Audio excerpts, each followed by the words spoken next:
Bom dia, irmãos. Vamos dar início à nossa aula da Escola Dominical desta manhã. Vamos orar novamente. Senhor nosso Pai, nós te agradecemos, Senhor, por esse momento que nós podemos nos debruçar novamente sobre a Tua Palavra, Pai, para aprendermos mais de Ti, para entendermos mais a Tua Palavra, Pai. Te agradecemos porque já fomos alimentados pela pregação da Tua Palavra e agora nos ajude, Pai, a entendermos através da aula dessa Escola Dominical a Tua Palavra, Senhor. O que nós te pedimos e agradecemos, em nome de Jesus. Amém, Senhor. Continuando o estudo do fruto do Espírito, hoje nós vamos ver sobre a benignidade.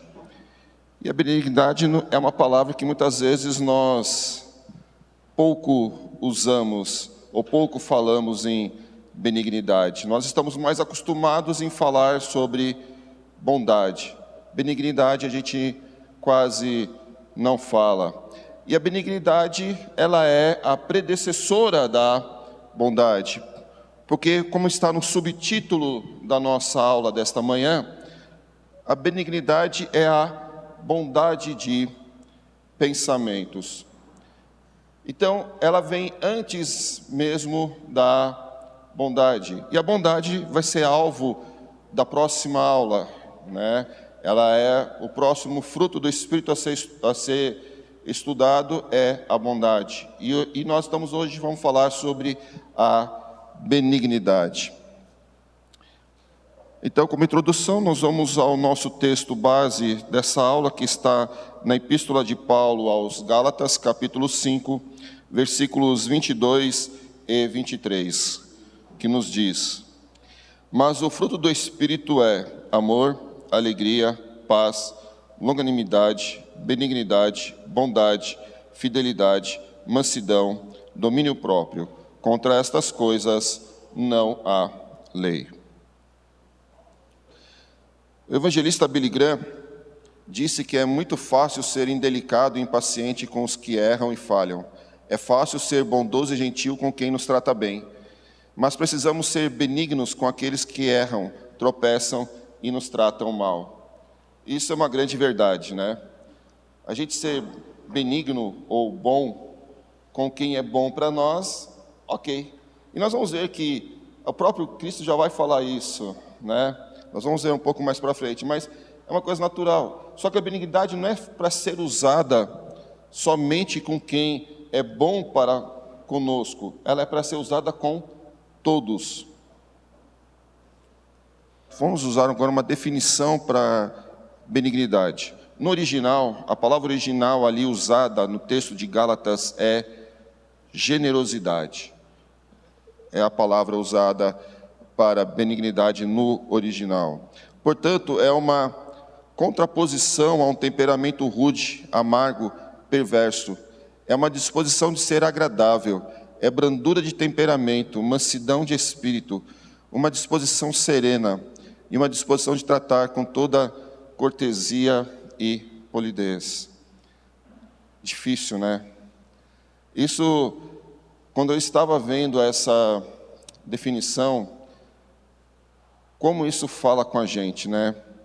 Quantas vezes a gente tem a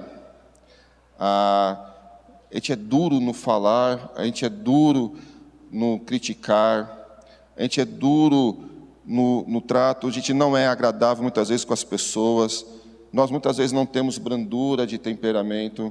E eu posso falar porque muitas vezes eu agi assim. Falta tato no falar, falta brandura no temperamento para com o próximo.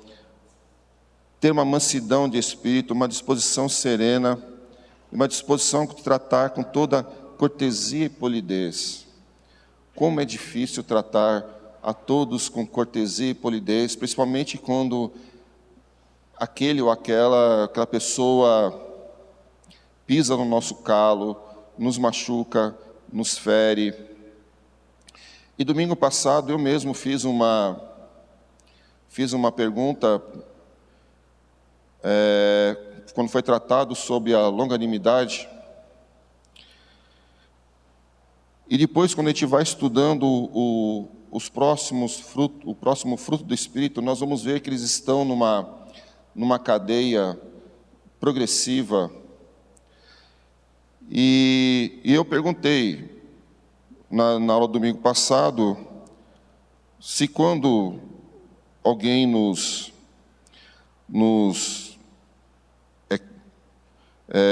levanta o falso testemunho contra nós, fala alguma coisa que nos calunia, a nossa lei, a lei civil do país, garante que nós podemos entrar na justiça contra essa pessoa, né? E aí, a resposta foi, se for por conta do Evangelho, que nós estamos sendo perseguidos, que nós estamos sendo caluniados, nós não deveríamos suportar. Só que tratando, a gente vendo o próximo fruto do Espírito, a benignidade, na verdade, até mesmo quando nós não somos, por conta do Evangelho, caluniados, nós devemos fazer o quê? Ter uma disposição de tratar com cortesia, com polidez, ter uma mansidão de espírito. Nós devemos continuar com a longanimidade. E essa semana, conversando com a minha mãe sobre a questão da aula da longanimidade, eu estava conversando com ela, dando um exemplo da vida dela, que aconteceu logo depois que no início do casamento dela com meu pai, que uma vizinha, porque como ela me levava, eu tinha problema de saúde, ela tinha que me levar na natação, eu ia 2 vezes por semana para poder fazer natação, para poder ajudar na minha saúde, então ela saía muito comigo de casa. E a vizinha começou a alardear que minha mãe saía muito de casa, o que ela fazia tanto na rua. Mas minha mãe falou, eu estava com a consciência tranquila. Meu pai sabia por que ela estava na rua, porque ela estava cuidando de mim. Ela estava tranquila porque eu não estava fazendo nada de mal, mas a vizinha via nisso alguma coisa e começou a levantar calúnia. E ela procedeu com o quê? Hoje eu entendo, vendo essa aula, preparando essa aula, vejo que ela usou de benignidade para com essa vizinha. Não foi tirar satisfação, não foi discutir com a vizinha. Ela deixou, estou tranquila. Ela usou de benignidade com essa vizinha. É justamente isso. É ter um abandono de temperamento, uma mansidão de espírito. Isso é ser benigno. A benignidade adoça o temperamento, corrige uma disposição irritável, torna o coração amável, dispõe-nos a fazer todos ao nosso redor tão felizes quanto possível. Rapaz, como eu falei, é muito duro tudo isso, né? Fazer todos felizes ao nosso redor, né? Corrigir uma disposição irritável, tornar o nosso coração amável. Como isso é difícil, como isso é... Nos nossos dias, hoje que bateu, levou, não leva o desaforo para casa.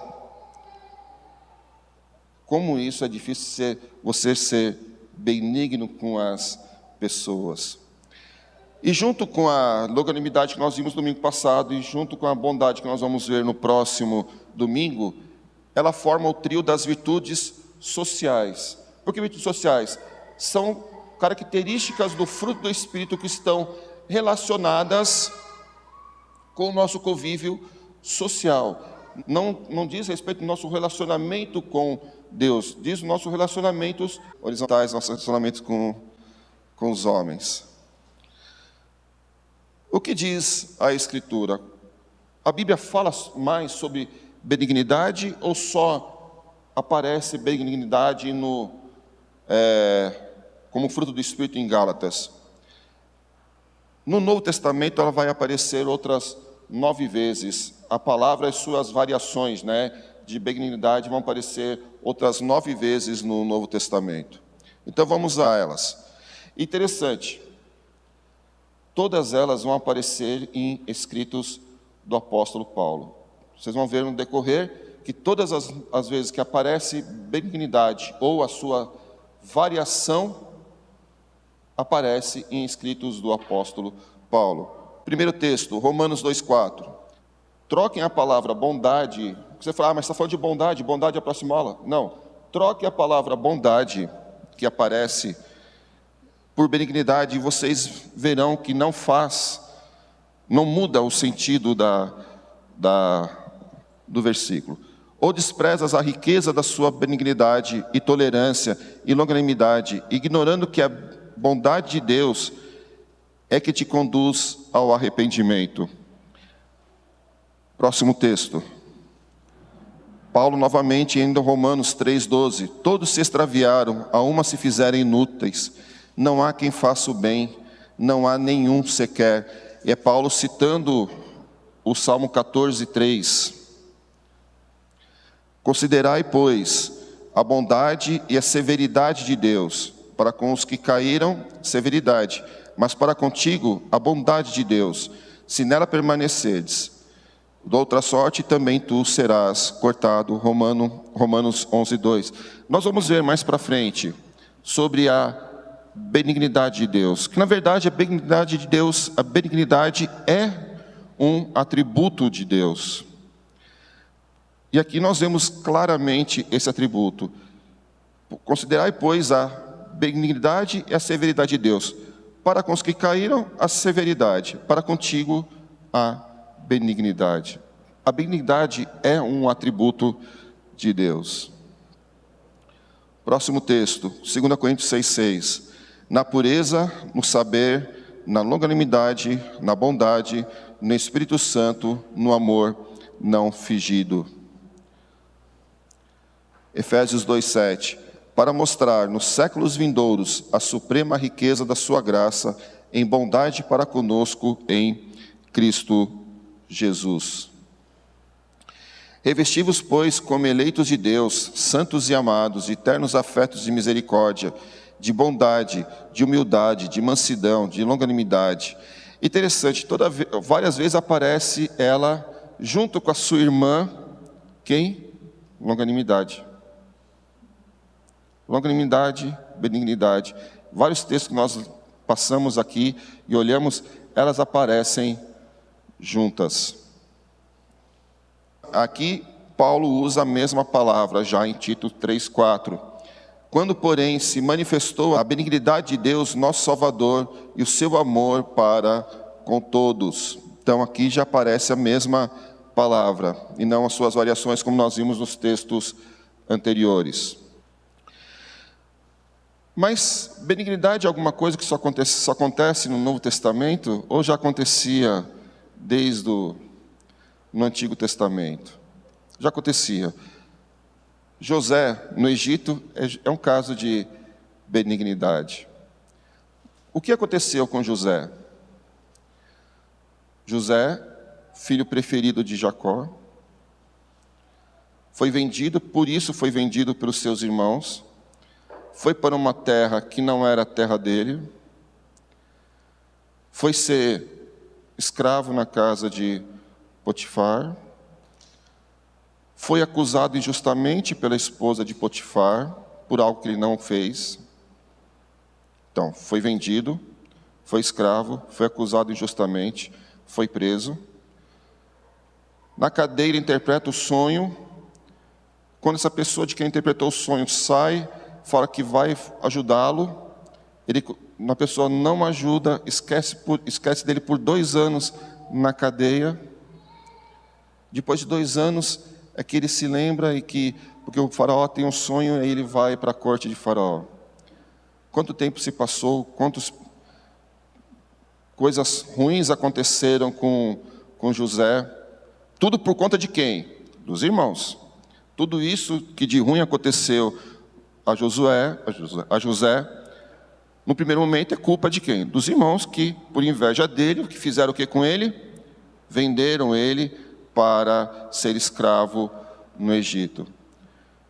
E aí, só que, eis que José se torna vice-governador do Egito, só não mandava mais que Faraó. E há uma grande fome. E para onde correm os irmãos de José? Para o Egito. Porque através da elucidação do sonho de Faraó, que José, iluminado por Deus, deu a interpretação, eles conseguiram fazer o quê? Ter mantimentos para poder suprir as suas necessidades. E quem vai lá pedir socorro? Os irmãos de José. E eles não reconhecem no primeiro momento quem? José. Eles não reconhecem José. Só no final de todo o desenrolar das provas que José faz com seus irmãos, é que ele se dá a reconhecer. E ele faz o que com os irmãos, quando ele se dá a conhecer? Está lá em Gênesis 45, 5 e o versículo 15. José falando, aos seus irmãos. Agora, pois, não vos entristeçais, nem vos irriteis contra vós mesmos por me haverdes vendido para aqui. Ele teria todos os motivos e mais um pouco para se irar, para não vender mantimento para os seus irmãos, porque eles não eram do Egito. Eles teriam todos os motivos possíveis e imagináveis. E o que ele faz? Dá uma palavra de consolo aos seus irmãos. Não vos entristeçais, nem vos irriteis contra vós mesmos por me haverdes vendidos por aqui, porque para a conservação da vida Deus me enviou adiante de vós. E no final o que ele faz? José beijou a todos seus irmãos e chorou sobre eles. Depois seus irmãos falaram com ele. Ele vai depois dele falar: não fique triste com vocês, não se irritem contra vocês mesmos, porque ele entende a preservação que vem de Deus, e ele usa de benignidade para com seus irmãos, e no final ele abraça e chora junto com seus irmãos, em reconciliação com seus irmãos. Ele usa de benignidade para com seus irmãos, José. Agora nós vamos ver alguns textos que mostram a benignidade de Deus. Como eu falei, a benignidade de Deus, a benignidade é um dos atributos de Deus. Atributo é uma qualidade inata, de Deus. Então, na sua essência, ele é benigno. Jeremias 29, 11. Eu é que sei que pensamentos tenho a vosso respeito, diz o Senhor, pensamentos de paz e não mal, para vos dar o fim que desejais.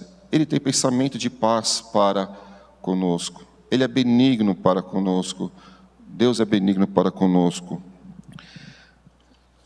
Não está no slide, mas ele também é nos seus cuidados para conosco. Vamos abrir no Salmo 94.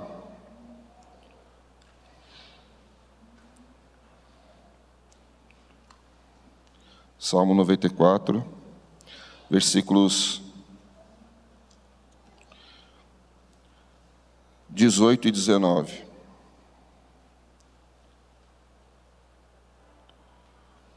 Quando eu digo, resvala-me o pé, a tua benignidade, Senhor, me sustém.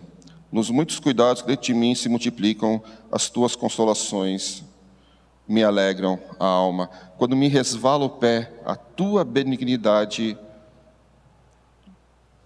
Senhor, me sustém.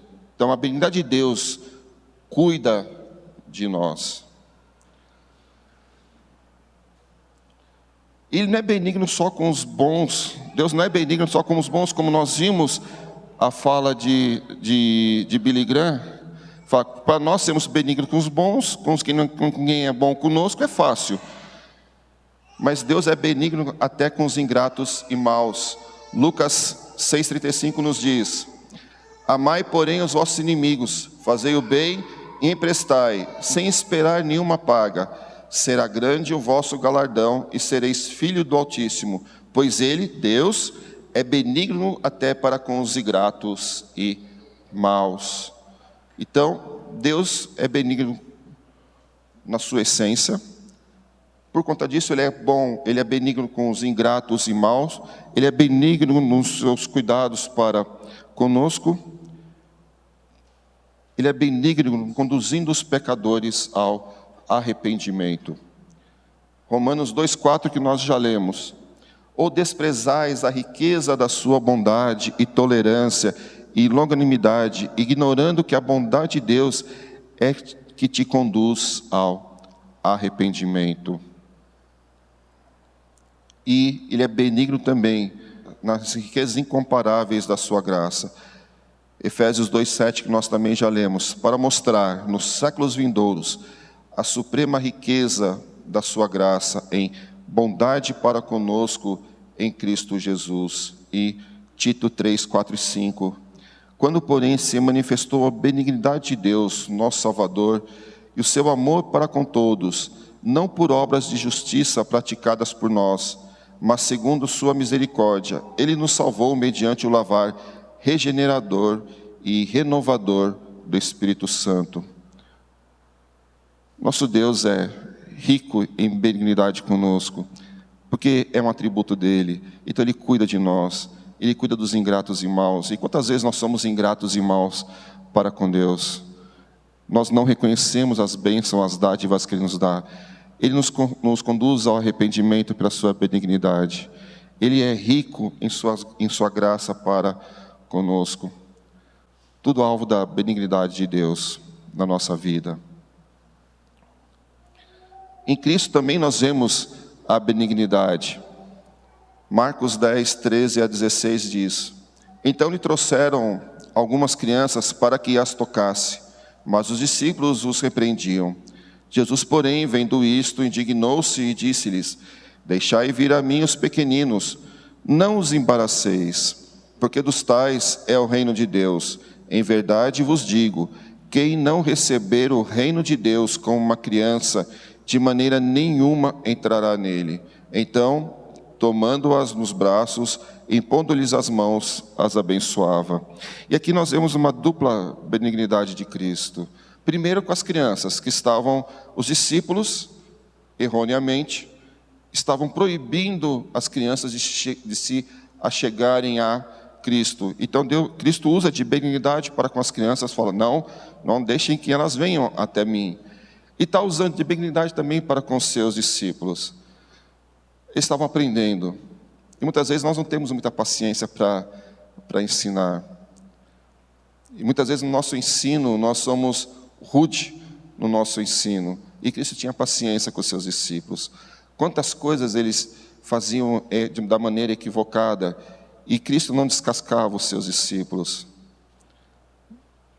Ele ensinava, ele usava de benignidade para com os seus discípulos.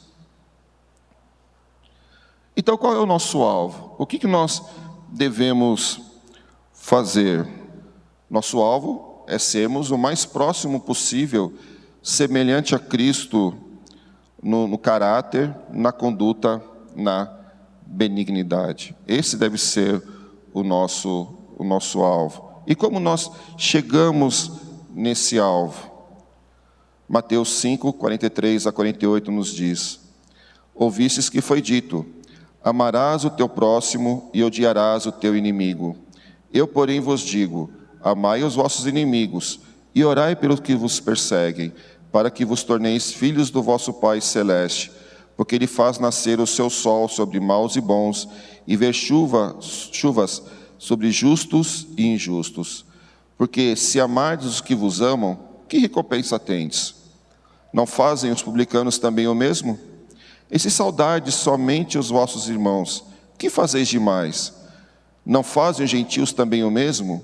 Portanto, sede vós perfeito, como é perfeito o vosso Pai Celeste. Billy Graham, parafraseando o texto de Mateus 5, 43 a 48, que nós acabamos de ler, a primeira fala que eu trouxe de Billy Graham. Cristo aqui nos dizendo, ele fala: ouviste que foi dito, amarás o teu próximo e odiarás o teu inimigo. Eu, porém, vos digo, amai os vossos inimigos e orai pelo que os perseguem. O que é isso senão bondade de pensamento? O que é isso senão benignidade? Eu tenho que amar o meu inimigo, eu tenho que orar por quem está me perseguindo? E para que eu me torne o quê? perfeito, como perfeito é o nosso Pai Celeste. Eu tenho que usar de benignidade para com todos. Não só para quem é bom para comigo, mas até mesmo para com o meu inimigo, para aqueles que nos perseguem, eu devo usar de benignidade. Então, qual é a diferença de benignidade e bondade? Eu falei no início que a benignidade, ela é a predecessora da bondade. A benignidade é o desejo sincero de felicidade para outros. Bondade é atividade calculada para antecipar esta felicidade. Então, eu tenho que ter um desejo sincero de felicidade para com os outros. E a bondade é o meio que eu vou usar para que essa felicidade seja alcançada. A benignidade é uma disposição interna, criada pelo Espírito Santo, que faz que sejamos sensíveis às necessidades do outro, física, emocional e espiritual. Bondade é a benignidade em ação, palavras e ações. O meu alvo da minha benignidade é nos 3 aspectos: físico, emocional e espiritual. O meu cuidado com o próximo é nos 3 aspectos. Não é só no aspecto físico, de integridade física dele, não é só no aspecto emocional ou no aspecto espiritual. Envolve o ser completo. Então, a bondade é a benignidade em ação. E é interessante, né? A benignidade é uma decisão, porque como está ali, é uma disposição interna. Quem vai criar essa disposição interna em nós sermos benignos? O Espírito Santo. Ele vai criar essa disposição interna em nós de sermos benignos para com o próximo. A benignidade passa por um exame profundo do nosso coração. Fala de quem nós somos e não apenas do que fazemos. Fala do caráter que Cristo quer formar e forjar em nós. A gente lembra do Salmo 139. Sonda-me, ó Deus, o coração, conhece os meus pensamentos. Vê se há em mim o caminho mau e guie-me pelos caminhos de vida. Sondar o coração, mostrar quem de fato nós somos no íntimo do nosso coração. Que coisa difícil.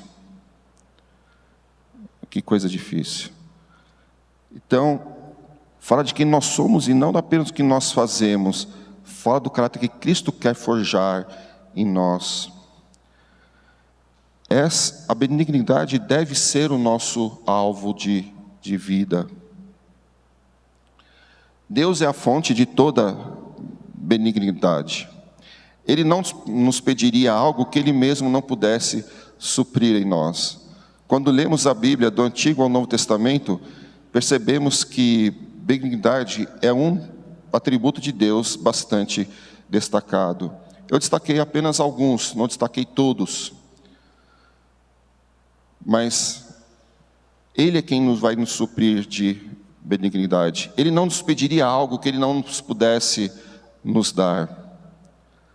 Você está faltando benignidade na sua vida?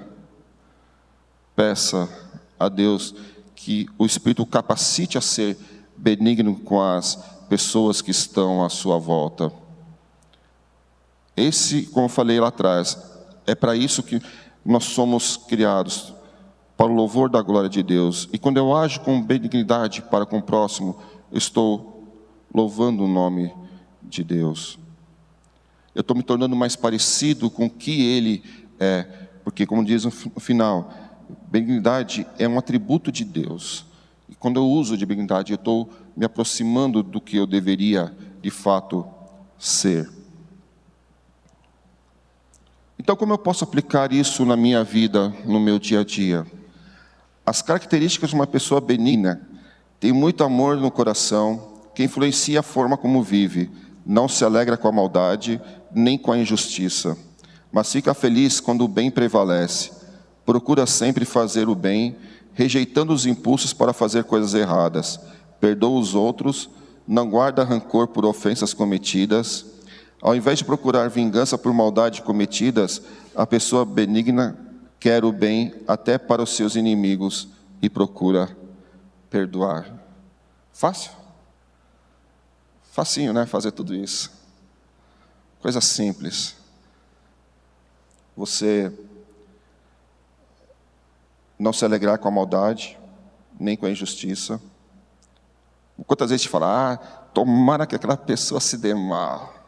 Não fez comigo? Agora tomara que ela se dê mal. Quantas vezes não passou isso na nossa cabeça? Nós estamos usando de benignidade para com o próximo? Quando nós desejamos o mal para o próximo, que ele se dê mal em alguma coisa?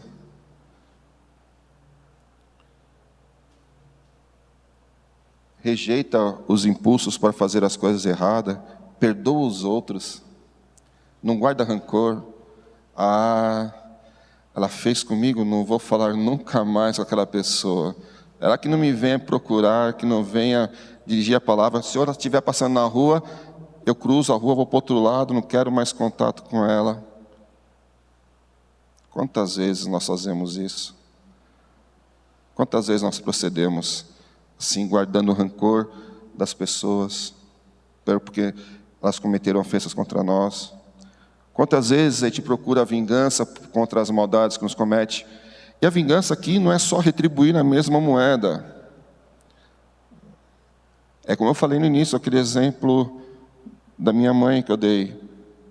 Ela poderia, se quisesse, entrar na justiça do país contra a vizinha? Poderia. Não estava sendo caluniada, difamada? Estava. Mas ela não procurou vingança.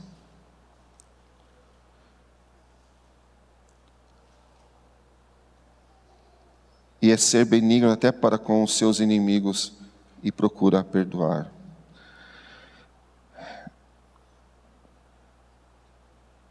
Como eu falei no início, preparando essa aula, ela falou demais comigo.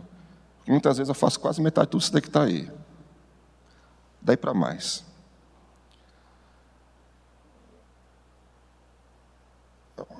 Muitas vezes podem parecer que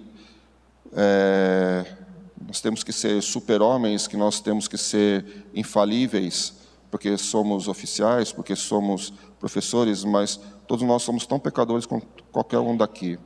E quantas vezes isso não passa na nossa cabeça? Quantas vezes as pessoas não agem assim com a gente tem essa disposição de fazer essas coisas, de pagar o mal com o mal, de não usarmos de benignidade para com o próximo. Que nós sejamos, pela graça de Deus, impelidos a fazer o bem para o nosso próximo, a usarmos de benignidade para o nosso próximo. Porque Deus, Ele é rico em benignidade para conosco. Nós devemos também ser ricos de benignidade para com o nosso próximo. É fácil? Não, não é fácil. Como que nós conseguimos chegar a esse nível? Filipenses 4:8. Finalmente, irmãos, tudo que é verdadeiro, tudo que é respeitável, tudo que é justo, tudo que é puro, tudo que é amável, tudo que é de boa fama, se alguma virtude há e se algum louvor existe, seja isso que ocupe o vosso pensamento. E voltando lá em Romanos 12:1, rogo-vos, pois, irmãos, pelas misericórdias de Deus, que apresenteis o vosso corpo para o sacrifício vivo, santo e agradável a Deus, que é o vosso culto racional. E não vos conformeis com esse século, mas transformai-vos pela renovação da vossa mente, para que experimenteis qual seja a boa, agradável e perfeita vontade de Deus. Que nós tenhamos a nossa mente transformada seja renovada a nossa mente, e que nós, nessa mente transformada e renovada, nós tenhamos esse tipo de pensamento. Tudo que é verdadeiro, tudo que é respeitável, tudo que é justo, tudo que é puro, tudo que é amável, tudo que é de boa fama, que isso é o que ocupe a nossa mente, uma vez que fomos alvos da graça de Deus, que fomos salvos pela graça de Deus, que nós tivemos nossa mente transformada, que seja isso que ocupe a nossa mente, e que uma vez isto ocupando a nossa mente, nós sejamos benignos para com o nosso próximo, que nós hajamos com benignidade para com o nosso próximo, nós tenhamos a bondade nos nossos pensamentos para com os nossos próximos. Alguma participação, alguma pergunta, alguma dúvida? Muito bom, Eduardo. Eu só queria destacar quando você falou que a bondade é o ato externo e a benignidade é o ato interno, né? Acho que isso é muito interessante, porque a Bíblia, ela nos dá a prescrição de fazermos muitos atos de bondade, né? Então, quando Cristo, por exemplo, diz: vocês me vistes nu e não me destes de vestir, com sede e não me destes de beber, com fome e não me destes de comer, tudo aquilo nos mostra a necessidade que temos de ser bondosos. Mas como você destacou, antes da bondade vem a benignidade, porque não adianta nada eu ajudar uma pessoa, eu estou ajudando porque Deus me mandou ajudar, né? Mas se o coração não é bondoso, se o coração não é benigno, né, seria uma coisa muito artificial. Eu estou fazendo porque eu tenho que fazer, porque a minha religião me diz, né, com o coração duro, ajudando uma pessoa. Eu estou fazendo porque o presbítero diz que eu tenho que fazer. Então, seria muito estranho a gente exercitar a bondade com um coração que não é benigno, né? Então, é por isso que a benignidade aparece antes da bondade, porque antes vem um coração benigno. E quando o coração é benigno, a bondade vai aparecer naturalmente. Eu tenho um coração benigno, eu tenho bons pensamentos sobre as pessoas, eu tenho uma boa disposição para com as pessoas. Naturalmente, os meus atos em ajuda às pessoas vão vir, né, de um coração que é benigno. E o que eu acho interessante é que, por mais que seja um desafio, a faísca disso, ela já está no nosso coração, porque se é um fruto do Espírito, e eu tenho comunhão com Deus, então esse coração benigno não depende do nosso esforço, é um fruto do Espírito, né? Quanto mais comunhão com Deus eu tiver, mais o meu coração vai se tornando benigno, e naturalmente os atos de justiça vão transbordando para com as pessoas que estão ao redor. Então, graças a Deus por isso, né? Porque embora difícil, como é fruto do Espírito Santo, nós já temos a faísca. Alguns têm a faísca e alguns já têm o coração pegando fogo, nesse sentido, né? Aqueles crentes que a gente olha e fala: puxa, essa pessoa é uma pessoa bondosa, né? Ela podia ter se vingado, mas ela pagou o mal com o bem. Ela inunda e transborda atos de bondade para com aqueles que estão ao redor. É um coração bom, é um coração benigno. E isso é de fato o que aformoseia o Evangelho, né? Eu me lembro de pelo menos 2 mães que eu vi em entrevistas na televisão, delas de frente com o assassino do filho, e dizendo: filho, eu te perdoo em nome de Jesus. Note, uma mãe que perdeu o filho assassinado, e dizendo para o bandido, né, que também é um adolescente: eu te perdoo em nome de Jesus, que Deus te salve. Então, quer dizer, é impossível alguém sem Cristo fazer um negócio desse, perdoar o assassino do próprio filho, mas em Cristo é possível, né? Um coração benigno espelha justamente o que Deus é. Deus, ele salva pecadores, ele salva perseguidores do Evangelho, né? Então só quis destacar esse ponto. De fato, como o pastor bem salientou, o que move a bondade é a benignidade. Por isso, como eu falei, ela vem antes da bondade, na descrição do fruto do Espírito. De fato, ela é uma faísca, ela tem que virar um fogaréu no nosso coração, de fato. Mas nós já temos essa faísca no nosso coração. Que de fato se torne um fogo aceso e incandescente mesmo, nos nossos atos para com os próximos. Mais alguma participação? Bom dia. Eu queria perguntar se faria sentido pensar em benignidade aplicada a mim mesmo, porque às vezes eu sinto que eu me coloco padrões muito elevados de comportamento, não tenho dificuldade de perdoar as minhas próprias falhas e obviamente acabo sendo duro com os meus pares.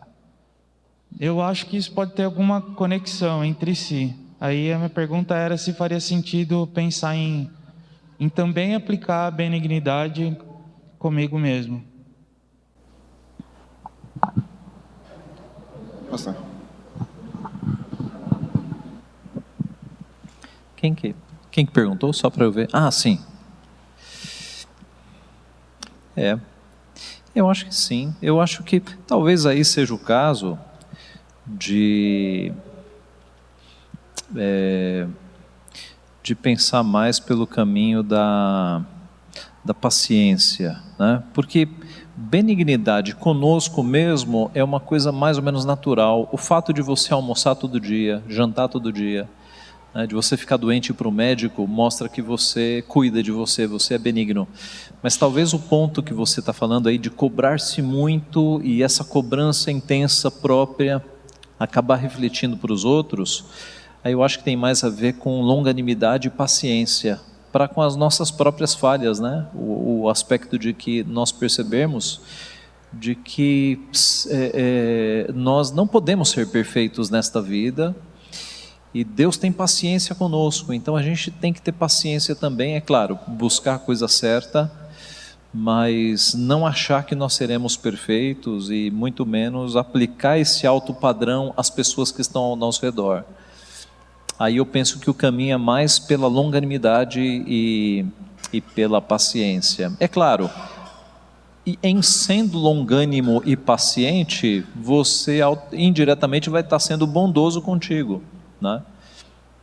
Tem uma relação, mas acho que o foco está na longanimidade. Mais alguma participação? Vamos orar, terminando então nossa escola dominical. Senhor Deus Pai, nós te agradecemos, porque fomos alvo da Tua benignidade para conosco, Pai. O Senhor nos amou, o Senhor nos elegeu, o Senhor nos predestinou para a salvação, o Senhor enviou o Teu Filho para morrer na cruz no nosso lugar, nos deu a salvação pela graça, e que agora, Pai, nós usemos da mesma benignidade que o Senhor usou para conosco, nós usemos para com os nossos próximos, Pai. Tanto para os da fé, Pai, para os nossos irmãos, como aqueles que são os nossos inimigos, Senhor.